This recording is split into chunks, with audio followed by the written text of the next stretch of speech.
Hola Alejandra, ¿cómo estás? Hola, ¿cómo estás? Buenas noches. Buenas noches. Buenas noches. Buenas noches. Gracias por venir. No, por Y, favor. y bueno, queremos charlar un poco de esto que estábamos mencionando con Gaby en tu presentación, que les dejó la experiencia, por un lado la experiencia electoral del año pasado y cómo fueron acomodándose a partir de ese momento a esta actualidad y a lo que puede pasar el año próximo. Bueno, desde ya que nos ha dejado muchísima experiencia, digamos. Como yo siempre digo, los momentos de campaña electoral son para quienes militamos durante todo el año, haya o no elecciones, son un momento de tomar la posta y de llevar a la agenda política cosas que si no plantea la izquierda no las plantea nadie, digamos. Como acá en Tucumán hemos llevado en su momento mucho la situación de los trabajadores del citrus, del azúcar, de los estatales. Incluso, bueno, a nivel nacional me parece que la novedad, o por lo menos el dato más relevante que quedó, es que la izquierda se logró posicionar como tercera fuerza, ampliando las bancas. Digamos, actualmente hay 4 diputados y diputadas del Frente de Izquierda que juegan este mismo rol, ¿no? O sea, de llevar a ese lugar al Congreso donde hay una especie de cueva, digamos, donde no llega la realidad. Bueno, pues llevar ahí la voz de los laburantes, de las mujeres, y desde ya que también esta experiencia de haber anticipado ya lo que se venía, ¿no? O sea, que desde la izquierda fuimos los únicos que desde un primer momento nos planteamos en contra del Fondo Monetario Internacional, advertimos sobre las consecuencias que iba a tener ese plan económico. Ya en su momento incluso Alberto Fernández prometía que iba a llenarse la heladera, que se iba a revertir el ajuste del macrismo. Bueno, hasta el día de hoy sigue hablando de cosas que en la realidad no tenemos ninguna constatación, más bien sucede todo lo contrario. O sea, él habla del mejor país del mundo y nosotros estamos viendo cómo la inflación se dispara día a día, los precios son una locura. O sea, estamos viendo más que hacia atrás en la experiencia de la campaña electoral, estamos muy concentrados en el presente, ¿no? En lo que se está viviendo ahora, que lo vemos realmente con mucha preocupación porque además ustedes saben que quienes integramos el Frente de Izquierda somos, bueno, todos laburantes, digamos, o sea, lo vivimos en carne propia, claro. Ni siquiera que solamente nos lo cuentan desde diferentes sectores, sino que, bueno, vemos esta realidad con mucha preocupación. Se viene observando, lo charlamos en otras oportunidades, de hecho, también con vos, se ve como que hay más sectores sociales que se van acercando de alguna manera a algunos de los partidos de izquierda, justamente por estos tópicos que vos mencionabas, ¿no? De trabajadores que por ahí no están, por distintos motivos, sintiéndose cobijados por su representación gremial convencional y de alguna manera terminan cumpliendo ese rol también desde los partidos desde algunos de los partidos que integran este frente, ¿no? Eso se viene consolidando, por decirlo de alguna manera. Sí, desde ya, digamos, o sea, hay un sector muy amplio, digamos, de gente que puso su expectativa en su momento en el Frente de Todos, con todas estas promesas, digamos, y que se sintieron completamente decepcionados. Desde ya que la experiencia del macrismo no deja de ser una experiencia reciente también, y que incluso hoy mismo se lo ve, digamos, o sea, son coaliciones que están más concentradas en sus disputas internas, ya desde ahora matándose por los cargos, por la candidatura, quién va a ser, quién no va a ser, y es realmente una provocación para quienes tenemos como centro de nuestra preocupación, llega a fin de mes, paga el alquiler, la boleta de la luz, digamos, o sea, son universos paralelos, digamos, de alguna manera, a la realidad que vive la inmensa mayoría de la población, digamos. Incluso también lo vemos en las medidas más relevantes, digamos, que tiene que tomar el Congreso, digamos. O sea, cuando fue lo del acuerdo con el Fondo Monetario, las principales coaliciones, las mayoritarias dentro del Congreso, dieron su voto a favor. Cuando hubo que recortar las jubilaciones, ahí también hubo acuerdo, hubo consenso, digamos. O sea, hay desde ya discusiones, disputas, pujas, que yo creo que también van alimentando de alguna manera este desencanto que hay con los políticos tradicionales, por verlos cada vez más ajenos a la realidad que vive uno cotidianamente, digamos. En ese marco yo creo que el Frente de Izquierda, además, empalma mucho desde el punto de vista de la coherencia que mantenemos, no solamente de nuestros diputados y diputadas en el Congreso de la Nación, sino también quienes militamos, porque día a día, digamos, acompañando los diferentes reclamos, poniéndole el cuerpo, digamos, a una pelea que nosotros sabemos que los laburantes tenemos que dar en las calles, digamos, o sea, que estamos frente a un ajuste, ya se fue Guzmán, llegó Bataki y lo primero que anunció fue que iba a profundizar todas estas medidas. Bueno, pues para nosotros eso ya es todo un mensaje de que tenemos que seguir nosotros profundizando la organización con la que los laburantes podemos garantizar nuestros derechos. Mencionábamos recién, ¿no?, el tema, por ejemplo, de la CGT y de quienes están en la calle peleando de alguna manera. ¿Cómo ven ustedes esto que de alguna manera nunca la dejaron? Sí, bueno, mira, la CGT es una especie de provocación, ¿no? Es decir, que convocan una movilización contra la inflación y a favor del gobierno, como si la inflación fuese una entelequia, una cosa abstracta que no tiene responsables, digamos, y aparte apoyando al gobierno, que es el responsable de todo lo que está sucediendo, digamos. Para nosotros, desde ya que las centrales sindicales tienen que convocar a salir a las calles, que es donde se puede empezar una respuesta propia desde los laburantes, pero bajo un programa que empiece, por ejemplo, porque los salarios se indexen de acuerdo a la inflación. O sea que si hay un 20% de inflación, aumenta un 20% el salario. O sea que no pueden los salarios ser siempre la principal variable de ajuste. Claro, porque eso, entre paréntesis, está como naturalizado, ¿no? En todas las fuerzas políticas, porque de alguna manera también la inflación la terminamos pagando todos los que laburamos, los que tenemos un salario, porque nunca llega a equiparar siquiera lo que es esa escalada de precios. Claro, sucede eso y como contrapartida sucede que hay un sector minoritario de la sociedad que se enriquece obscenamente, ¿no? O sea, hace poquito, no sé si ustedes lo vieron, un video que se viralizó de un empresario o dueño de una cadena de supermercado donde le preguntan qué hacían con la inflación. Bueno, el tipo se mata de risa y dice, bueno, nosotros remarcamos todo el tiempo. Bueno, se mata de risa porque él sigue ganando, digamos, así como con cada devaluación ganan los exportadores. Acá en Tucumán tenemos el caso del citrus, digamos, o sea, el limón, que es una industria basada básicamente en la exportación, es decir, ganan en dólares. Este año está cerrando la temporada más corta de los últimos no sé cuántos años, digamos, hay 40.000 familias en Tucumán que trabajaron 2 meses y en las últimas 2 semanas se quedaron sin sustento. Bueno, y los dueños de las citrícolas no es que están pasándola mal, no, la producción fue la misma, no mermó significativamente las exportaciones, o sea, ellos siguieron ganando en dólares, la devaluación los hace aún más ricos y a las familias trabajadoras, ¿qué? Digamos, a las 40.000 familias que sostienen esa industria, ¿qué?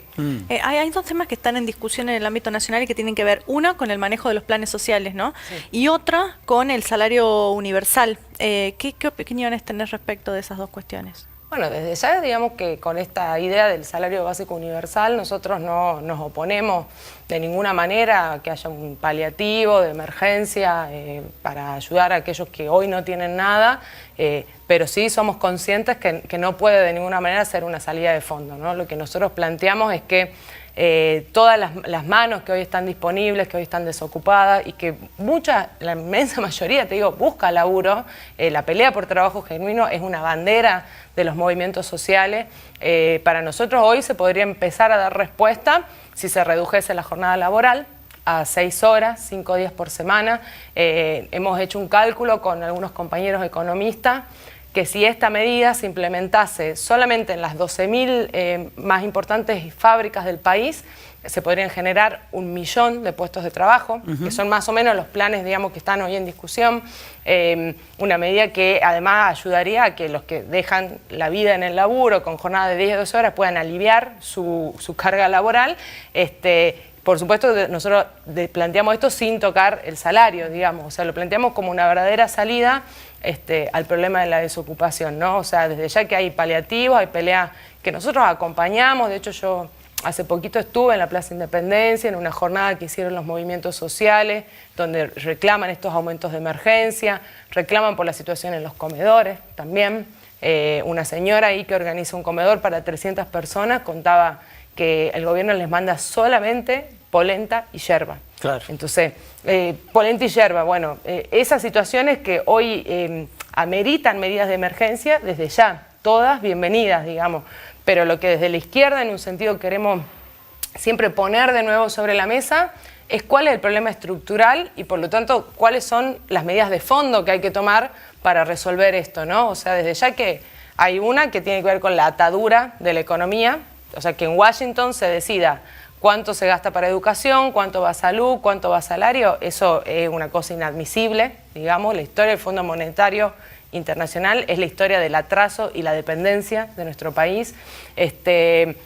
Romper con el fondo, desconocer la deuda, pensar en esta reducción de la jornada laboral o incluso en implementar, por ejemplo, con todos esos recursos, un plan de obras públicas que empieza a dar solución al problema de la vivienda, al problema de infraestructura en las escuelas, en los hospitales. O sea, son medidas que invierten la ecuación, que no están pensando en el bolsillo de los dueños de la citrícola, de los banqueros, de los dueños de la cerealera, sino en la necesidad real de la población y que además podrían generar muchísimos puestos de trabajo para darle una salida de fondo a este problema que vos planteabas de los planes sociales. Hay una cuestión que siempre es bandera del Frente de Izquierda, que es este romper con el Fondo Monetario, que por ahí suena como muy teórico y quizás impracticable en los hechos. En el sentido, a ver, hay un país que por administraciones, si querés malas, sacándole el mote de la administración, que contraen una deuda, y como cualquier otra deuda, y si no la pagás tenés consecuencias. Y también aceptaste que te presten dinero con una series de pautas, como vos decís, que si querés que te la marcan desde Washington, pero la aceptaste, digamos. O sea, ¿es viable realmente desconocer? Está bien, pero la aceptaron quienes gobiernan, quienes elegimos Entiendo. mayoritariamente en democracia y que gobiernan, estemos a favor o no, y todos nos criamos en nuestra familia sabiendo que las deudas se las pagan, digamos. O sea, ¿cuál es la salida? Las deudas se las pagan, las estafas no, digamos, o sea, y muchas Pero veces consensuada, sucede... avalada por un Congreso. Sí, bueno, te digo que muchas ¿Cómo la veces desconoces? sucede de que se hace una especie de analogía entre el almacenero de la esquina, Sí, si vos sí, le sí. debes la yerba que sacaste, le tenés que pagar, bueno...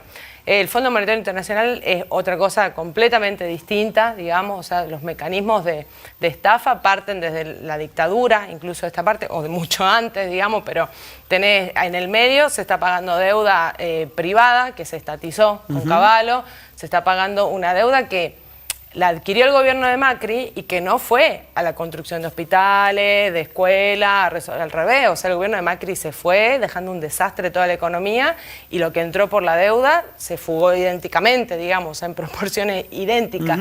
Estamos hablando de algo que fue una verdadera estafa, digamos. De hecho, ahora no lo dicen, pero cuando eran oposición, el Frente de Todos decía que era una estafa lo que estaba haciendo el macrismo. Bueno, ¿por qué entonces, pues, cuando asumen, lo primero que hacen es decir, nosotros pagamos esto, ciego. Primero pagan, después dicen que van a investigar, que qué sé yo, pero primero pagan. Y el problema no es solamente que pagan, sino las consecuencias que eso tiene. Muchas veces a nosotros nos decían antes, mirá, si vos no pagás, la economía va a ser un descalabro, va a haber corrida, va a haber presiones cambiarias, los bancos van a hacer lo que quieran, va a haber devaluación. ¿Y qué está pasando hoy? Vamos, Sí. Hoy, aún pagando y todo, o sea, al revés, para poder juntar todos esos dólares y mientras se siga priorizando ese plan económico que lo sacó a Guzmán, porque Guzmán no se fue porque no tenía apoyo político, se fue porque su plan económico fue un fracaso. Bueno, viene Bataki, lo sostiene ese mismo plan y bueno, mientras sigan bajo el mismo lineamiento, es muy difícil que eso cambie, digamos. Por eso es que nosotros planteamos una salida de fondo, ¿no?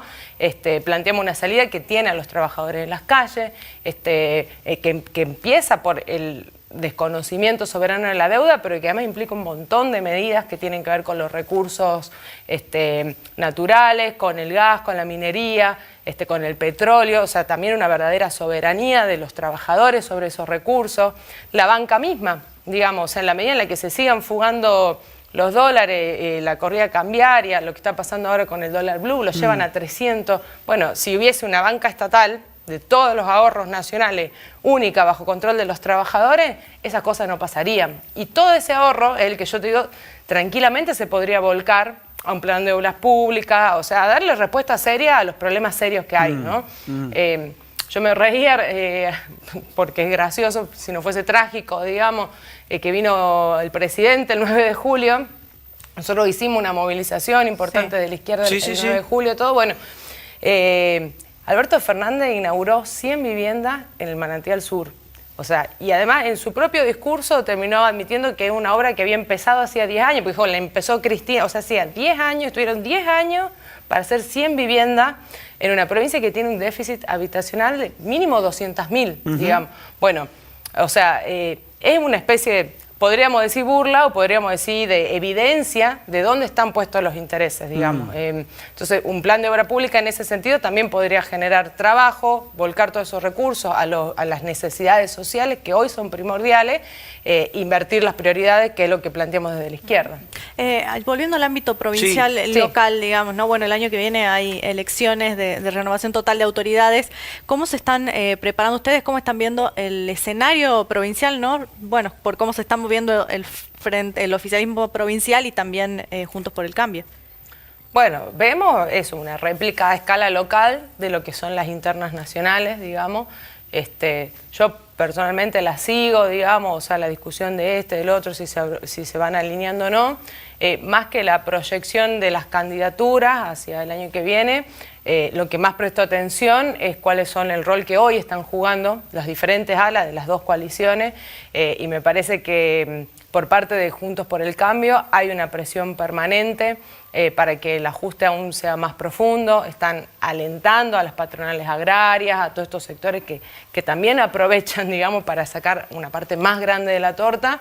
Están incluso, bueno, los libertarios, que ahora se les pinchó bastante el globo, pero que venían también intentando instalar una agenda de mayor ajuste, de quitarle todos los derechos a los trabajadores y darle todo tipo de libertad a los empresarios. Bueno, vemos que esas agendas buscan instalarse, lo vemos con preocupación porque muchas veces el gobierno las deja pasar, las avala o las ejecuta, muchas veces las lleva adelante, y en ese marco, como perspectiva para el Frente de Izquierda, más a lo que estamos apostando hoy es a lo que te decía, ¿no? Desarrollar desde abajo una fuerza, que es la fuerza que tenemos los laburantes, bueno, los cosecheros del citrus, la gente en los empaques, las mujeres, y apostar mucho a la organización. O sea, nos preocupa el presente, no estamos hoy con la cabeza en si la candidatura A, B o C, estamos pensando hoy en cómo articular una fuerza para poder realmente imponer un plan propio de los laburantes antes de que el FMI se termine de llevar puesto el país.